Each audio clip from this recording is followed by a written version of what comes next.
Hi everyone, कैसे हो आप लोग। आई होप आप लोगों की स्टडीज बहुत अच्छी चल रही होगी। तो चलो उन स्टडीज को थोड़ा सा और अच्छा बनाते हुए अपनी सीए फाउंडेशन की रिवीजन सीरीज को कंटिन्यू करते हैं। सो लास्ट वीडियो में हमने अपने chapter number 3 bank reconciliation statement की रिवीजन स्टार्ट करी थी, जिसमें मैंने आपको बताया था कि हमारा जो बैंक रिकंसिलिएशन स्टेटमेंट का चैप्टर है ना, उसे हमें 3 पार्ट्स में पढ़ना है। मतलब हमें बीआरएस बनाने के लिए इस चैप्टर को 3 पार्ट्स में डिवाइड करना है। पहला हमने पढ़ा था when causes of difference are known।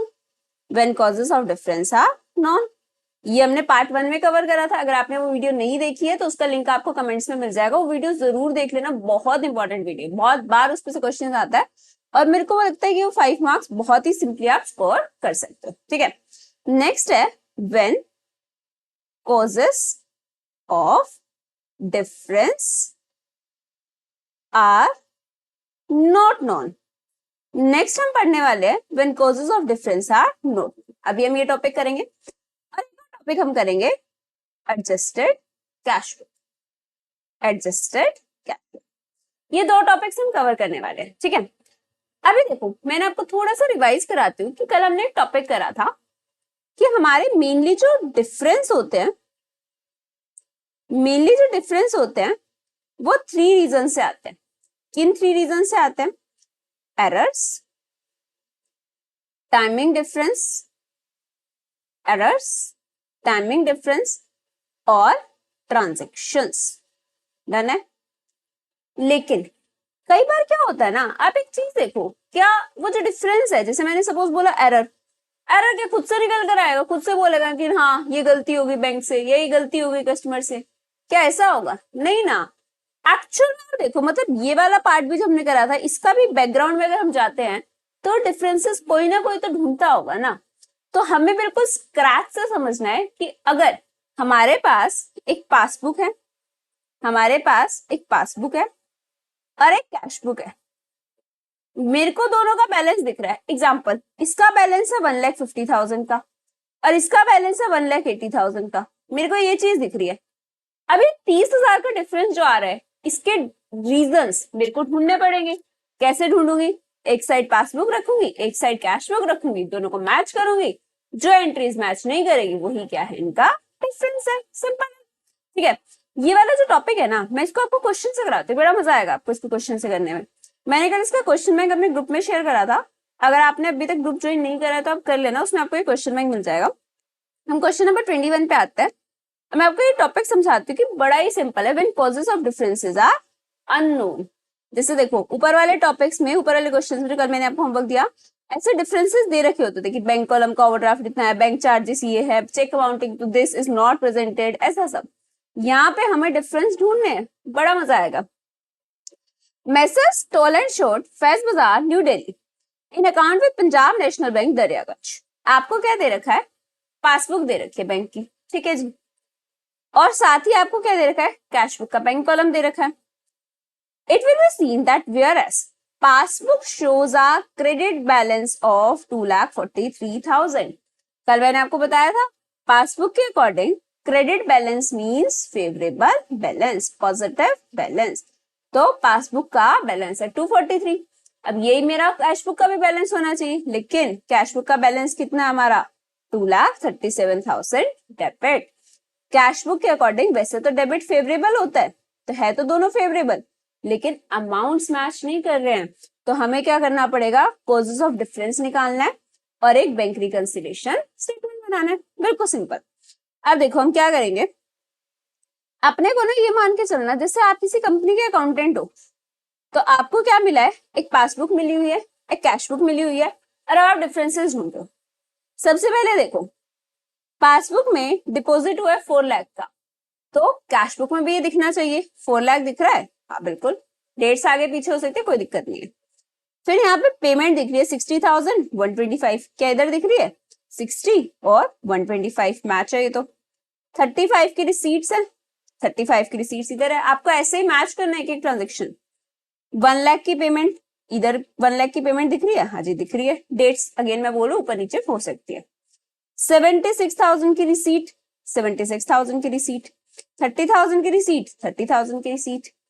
50,000 की पेमेंट, 50,000 की पेमेंट, 43,000 रिसीट, ये भी मैच करिए। अभी तक तो सब कुछ मैच कर रहा है, आगे देखते हैं कहाँ डिफरेंस आ रहा है।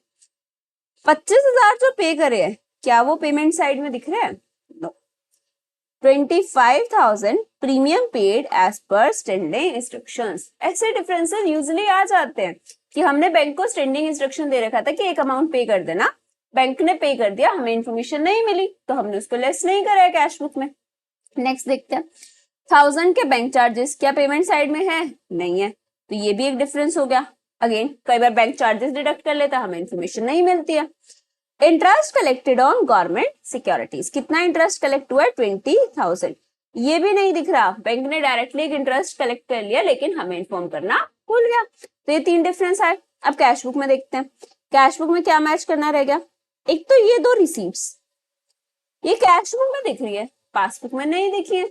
मतलब हो सकता है कि हमारे पास पैसा आया हो, हम बैंक में चेक लगाना भूल गए हो, या फिर अभी तक क्लियर ना हो, कुछ भी हो सकता है, तो कैश बुक में ऐड है। और एक ये पेमेंट भी हमारी कैश बुक में दिख रही है, पासबुक में नहीं दिख रही। तो हमारे 3 डिफरेंस तो ऐसे जो पासबुक में है और 3 डिफरेंस ऐसे है जो कैश बुक। ठीक है, अब हमें क्या करना है? डिफरेंसेस ढूंढ लिए, हमारा पहला पार्ट हो गया, कॉजेस ऑफ डिफरेंसेस ढूंढ लिए। अब हमें क्या बनानी? Bank reconciliation statement. बहुत इजी है, हम कैश बुक के बैलेंस से भी स्टार्ट कर सकते हैं, पासबुक से भी कर सकते हैं। चलो हम पासबुक से करते हैं। ठीक है, नोटबुक निकाल लो, नोटबुक में करेंगे क्वेश्चन। फटाफट से वीडियो पॉज करो और अपनी नोटबुक ले आओ। Question number 21 of question bank. ठीक है, हम क्या करेंगे इसमें? बैंक रिकंसिलिएशन स्टेटमेंट बनाएंगे। नोटबुक ले आओ आप लोग फटाफट। Bank reconciliation statement. एक काम करती हूँ, मैं यहाँ पे पीडीएफ इंसर्ट कर लेती हूँ तो हमारे लिए इजी हो जाएगा। Give me a moment.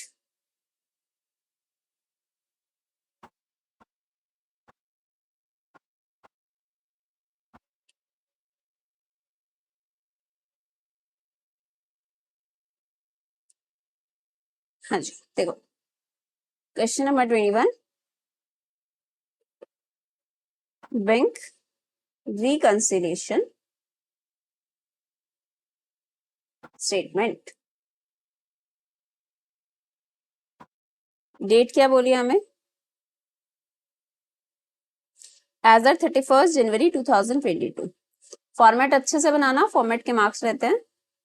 As eight 31 जनवरी 2020। ठीक है, अब हम इसको करना स्टार्ट करते हैं। सबसे पहले हम लिख लेते थे अपना एक ओपनिंग बैलेंस। हम स्टार्ट करने वाले हैं पासबुक से, तो हम पासबुक के बैलेंस से स्टार्ट कर लेते हैं।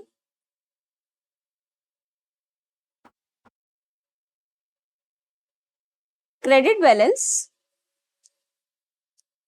As per passbook. Credit balance as per passbook. कितना बैलेंस दे रखा है आपको? 2,43,000। अब देखो, मैंने आपको कल एक ट्रिक बताई थी कि अगर हम पासबुक से स्टार्ट कर रहे हैं तो हमें चेंजेस किसके अकॉर्डिंग करने हैं? Cash book. सर्कल कर लो उसको। अब हम पहला डिफरेंस देखते हैं। पासबुक में हमने ये डिफरेंसेस निकाले थे ना, ये वाले 3। एक अमाउंट पासबुक में लेस कर रखा है, पेमेंट कर रखे 25,000, पासबुक में लेस है। हमें चेंजेस किसके अकॉर्डिंग करने हैं? कैश बुक के अकॉर्डिंग करने हैं। तो हम क्या करेंगे? इसको ऐड कर देंगे 25,000। 25,000 का हम क्या कर देंगे? ऐड करेंगे 25,000। ठीक है, उसके बाद 1,000 क्या करेंगे? एक बार खुद से एनालाइज करो, सोचो 25,000, 1,000, 20,000, इनका हम क्या क्या ट्रीटमेंट करने वाले हैं।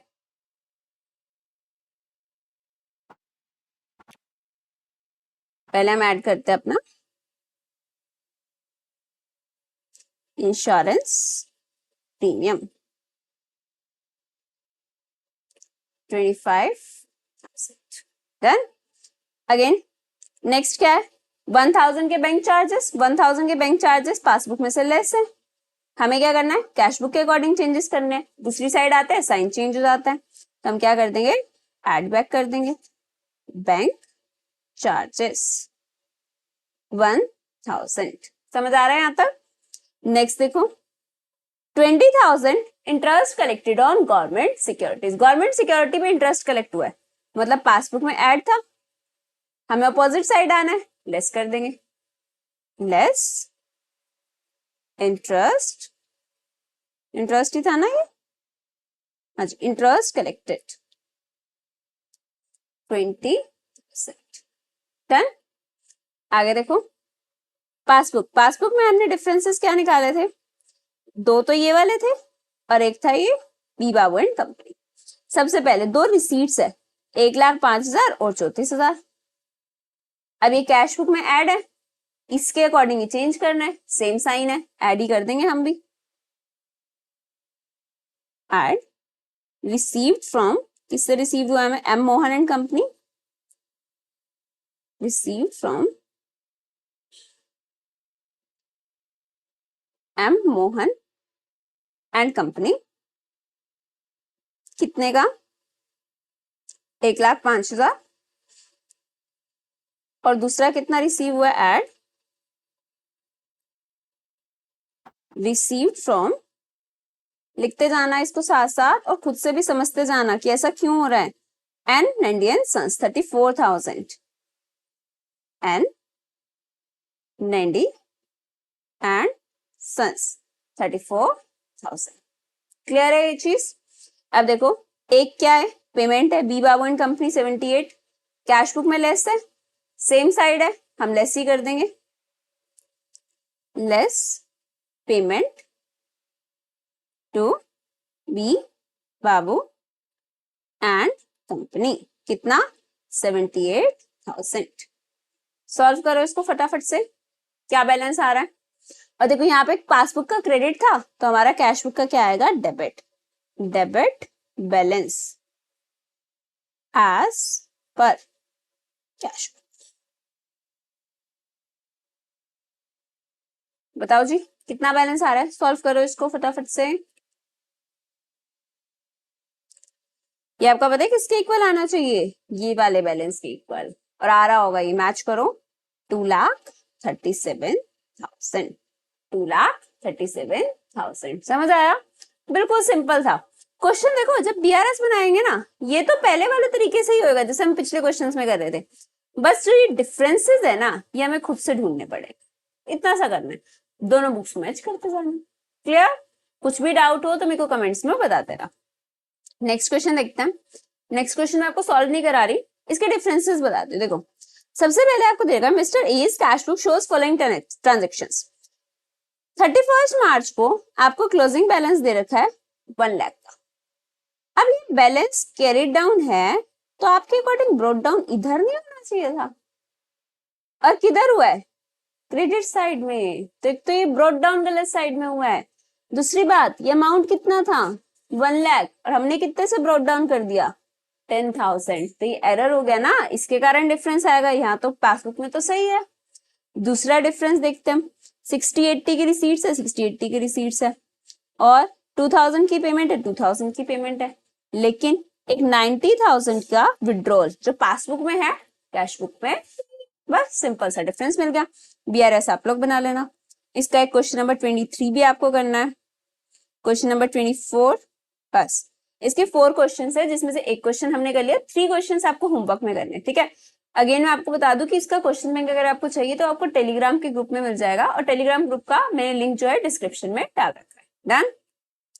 अब हम इस जो चैप्टर है इसका एक लास्ट टॉपिक करने वाले हैं, बहुत इंटरेस्टिंग और बहुत ही इजी टॉपिक है।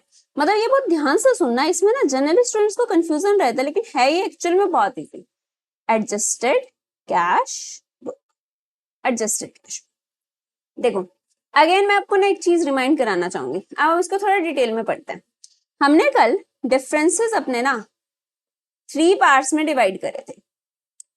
पहला हमारा डिफरेंस था एरर्स, दूसरा हमारा डिफरेंस था टाइमिंग डिफरेंस, और तीसरा हमारा डिफरेंस था ट्रांजैक्शंस, है ना।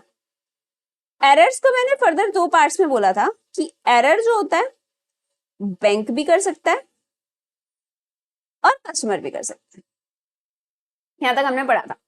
अब ना यार आप एक चीज देखो, मैंने बैंक रिकंसिलिएशन स्टेटमेंट तो बना दिया, मैंने दोनों के बैलेंस तो मैच कर दिए, लेकिन अगर सपोज, ध्यान से सुनना इस चीज को, अगर सपोज कैश बुक में हमने कोई गलती कर रखी थी, चलो मैच करने के लिए तो मैंने एक बार ही लिख दिया, क्या आपके अकॉर्डिंग वो कैश बुक में से गलती ठीक नहीं होनी चाहिए थी?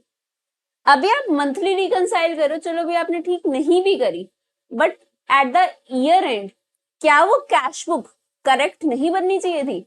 अगर उसमें कोई गलतियां कर रखी है, आपको दिख रही है गलती है, बट आपने तो बस मैच करके छोड़ दिया, हाँ देखो बैलेंस मैच हो रहा है, यार उसको ठीक तो करो ना। कैश बुक है आपका, कैश का बैलेंस निकालेगी, आपको उसको फाइनेंशियल स्टेटमेंट अपनी बैलेंस शीट में लिखना है, आपकी फाइनेंशियल पोजीशन दिखेगी, तो उन एरर्स को ठीक करना जरूरी है या नहीं है? ऑब्वियसली है। दूसरी चीज, जो कस्टमर के एरर्स हैं, इसको मैंने बोला कि मेरे को कैश बुक में करेक्ट करना जरूरी है, लेकिन जो बैंक के एरर्स हैं, क्या मैं उसको भी अपनी कैश बुक में कर दूंगी? मैं पागल थोड़ी ना, बैंक ने कोई गलती करी है मैं उठा के अपनी कैश बुक में कर दूंगी? यार मैं बैंक को जाके बोलूंगी कि उसको ठीक करो, मैं अपनी कैश बुक में थोड़ी ना करूंगी। तो बैंक के एरर्स मेरी कैश बुक में नहीं आएंगे, वो किस में जाएंगे? सिर्फ मैच करने के लिए बीआरएस। समझ आया? एरर्स दो पार्ट्स के होते हैं, कस्टमर और बैंक। कस्टमर का एरर जो है, कैश बुक का एरर जो है, वो हम कैश बुक में ठीक कर देंगे, बैंक का जो एरर है वो हम कैश बुक में नहीं डालेंगे। Clear? Timing difference, timing difference के मैंने आपको दो एग्जांपल्स बताए थे, check issued but not yet presented, और एक था check deposited but not yet credited. ये दो डिफरेंस थे। अब इसमें देखो, मैंने कोई चेक इशू करा है, मैंने कैश बुक से लेस कर रखा था, अभी तक वो कस्टमर ने प्रेजेंट नहीं करा, मतलब हमने जिसको पेमेंट करी थी सप्लायर ने प्रेजेंट नहीं करा, तो पासबुक से लेस नहीं हुआ, क्या वो चीज आप कैश बुक में रिवर्स कर देंगे?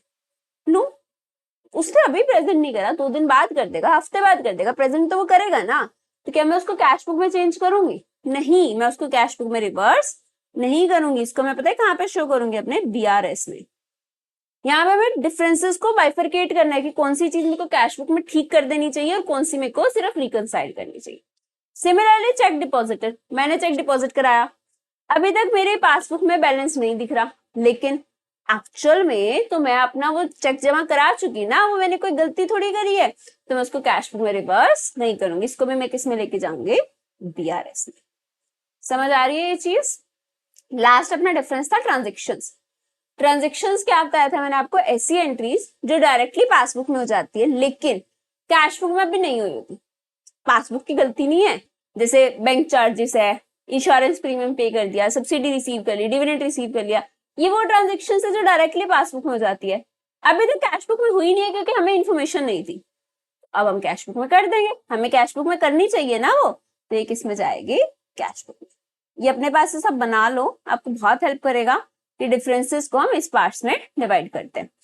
बैंक के एरर्स बीआरएस में, कस्टमर के एरर कैश बुक में, टाइमिंग डिफरेंस जो भी होगा बीआरएस में, और ट्रांजेक्शंस किस में जाएंगे? आपकी कैश बुक में। बस यहाँ पे आपका टॉपिक हो गया। इसका क्वेश्चन देखना भी कितना इजी होगा। इसमें हमें क्या करना है? एक तो कैश बुक को एडजस्ट करना है, जो जो चीजें मैंने आपको ये दो बोली कैश बुक में, ये कैश बुक में ठीक कर देंगे, फिर सही बैलेंस जो आएगा उसमें बीआरएस वाली ट्रांजेक्शंस करेंगे, क्वेश्चन खत्म। अब बोलोगे कि हमें पता कैसे चलेगा कि मेथड लगाना कौन सा है? मैं आपको नेक्स्ट थोड़ी सी थ्योरी रीड कराती हूँ, फिर हम इसका एक बहुत ही अच्छा सा क्वेश्चन करेंगे। देखो, bank reconciliation statement after preparation of adjusted cash book, ये वाले नोट्स भी ना आपको टेलीग्राम के ग्रुप में ही मिलेंगे। Adjusted cash book balance is calculated by correcting errors like incorrect amount recorded in cash book, entry posted twice in cash book, over under casting of balance etc, and omissions like bank charges in passbook only, interest debited by bank, direct receipt or payment by bank in the cash book before preparing in BRS। मतलब errors in cash book, errors in cash book and transaction, ये वाले हम correct कर देते हैं अपनी cash book में। हम फिर क्या करते हैं, ये अब क्वेश्चन आया कि हमें पता कैसे चलेगा?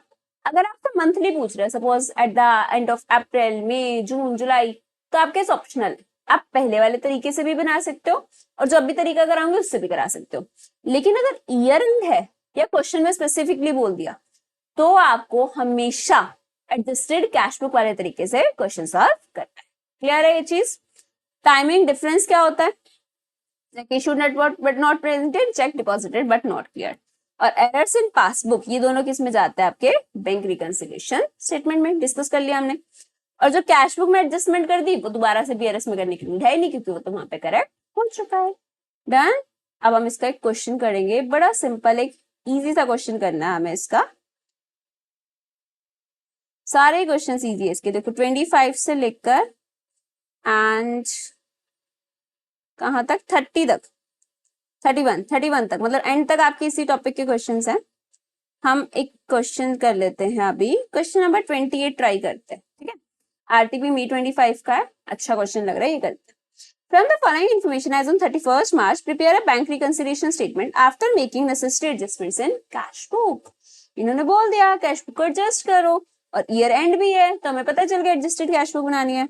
Also show the bank balance that will appear in trial balance as on 31st March. Bank balance as per cash book लिखते हैं इसको नोटबुक में। Last question for today, question number 28, adjusted cash book. इसके मैं आपको recommend करूंगी जितने भी क्वेश्चंस है ना नोटबुक में लिख के करना, क्योंकि आपके लिए थोड़ा सा न्यू टॉपिक हो जाता है, आपने पहले 11th क्लास में ये नहीं पढ़ा हुआ है। अपना कैश बुक का फॉर्मेट बना लो। अब कैश बैलेंस आपका ओपनिंग बैलेंस क्या होगा? Debit balance to balance brought down 16,25,000। Cheque deposited but not yet credited. सोचो क्या किस टाइप का डिफरेंस है ये? Cheque deposited but not yet credited is a timing difference, तो ये किस में जाएगा? बीआरएस में। Cheque issued but not yet presented, same timing difference, BRS. Bank charges debited by bank but not recorded in the cash book, ये क्या है? Transaction, ऐसी ट्रांजेक्शन जो पासबुक में हो गई, कैश बुक में नहीं हुई है बट होनी चाहिए थी। 6250 कम कर देंगे बाय बैंक चार्जेस 6250। डन। आगे देखो, dividend directly collected by bank, again it is a transaction. Bank ने कलेक्ट कर लिया, कैश बुक में नहीं लिखा, बढ़ा देंगे इससे बैलेंस। डिविडेंड कलेक्ट हुआ है ना तो कैश आया है, डिविडेंड कलेक्टेड 62,500। आगे देखो, insurance premium paid by bank as per standing instructions not intimated. Not intimated means not inform. अब बैंक ने इंश्योरेंस प्रीमियम पे करा है, हमें नहीं पता था, तो अब लेस कर देंगे by insurance premium 7950। Cash sales wrongly recorded in the bank column of the cash book. मतलब आपने क्या करा? सेल्स करी है, सेल्स कैश में करी है, कोई आपको कैश देके गया, आपने गलती से उसको बैंक में ऐड कर दिया। अब आपकी पॉकेट में जो कैश है और आपके बैंक में जो कैश है that is a different thing. तो आपने कैश सेल्स को गलती से अपने कैश बुक में ऐड कर दिया, एरर इन कैश बुक, कम कर देंगे 127,500 by sales wrongly credited, amount was 127,500। इसको wrongly recorded लिख लो 127,500। नेक्स्ट देखो, customer cheque dishonoured by bank not recorded in cash book. Customer का चेक डिसऑनर हुआ है, पासबुक से कम हुआ होगा, कैश बुक से भी होना चाहिए था, लेस कर दो 65,000 bye bill dishonour. Bill dishonour का मतलब पता है क्या होता है? कि हमें डेटर से कोई बिल मिला हुआ था कि वो पेमेंट कर देगा, उसने नहीं करा, हमने डिस्काउंट करा रखा था, अब बैंक ने क्या करा? हमारे अकाउंट से डिडक्ट कर लिया। अगर आपको ये बिल वाला कंसेप्ट अभी नहीं समझ आ रहा ना तो इसको मार्क कर लो, हम इसे नेक्स्ट चैप्टर ना बिल्स ऑफ एक्सचेंज करेंगे तब आपको बहुत अच्छे से समझ आ जाएगा, ठीक है? Last is wrong credit given by bank. Bank credit दे रहा है मतलब बैलेंस बढ़ा रहा है, एरर है, पासबुक का एरर है। क्या मैं इसको कैश बुक में कर दूंगी? नहीं, इसको मैं किस में लेके जाऊंगी? अपना बीआरएस। डन। अपने यहां से बैलेंस निकाल लेते हैं।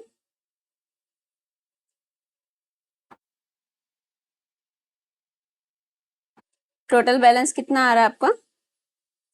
एक बार करो, मेरे को भी एक बार करना पड़ेगा इसका बैलेंस, आप लोग भी करो। Okay, it is 162,500, 5,000 plus 62,500. I think it will be 16,87,500. ये नीचे दे भी रखा है 16,87,500. तो बैलेंसिंग फिगर निकाल लेंगे. By balance, get it down. It is rupees 14,80,800. I hope यहाँ तक क्लियर होगा. यहाँ पे हमने क्या क्या चीजें करी, जो भी एरर्स इन कैश बुक थे और ट्रांजेक्शंस थी. अब हम अपनी रिमेनिंग जो एरर्स है उसके लिए बना देंगे bank reconciliation statement. Bank reconciliation statement as at 31st March 2024.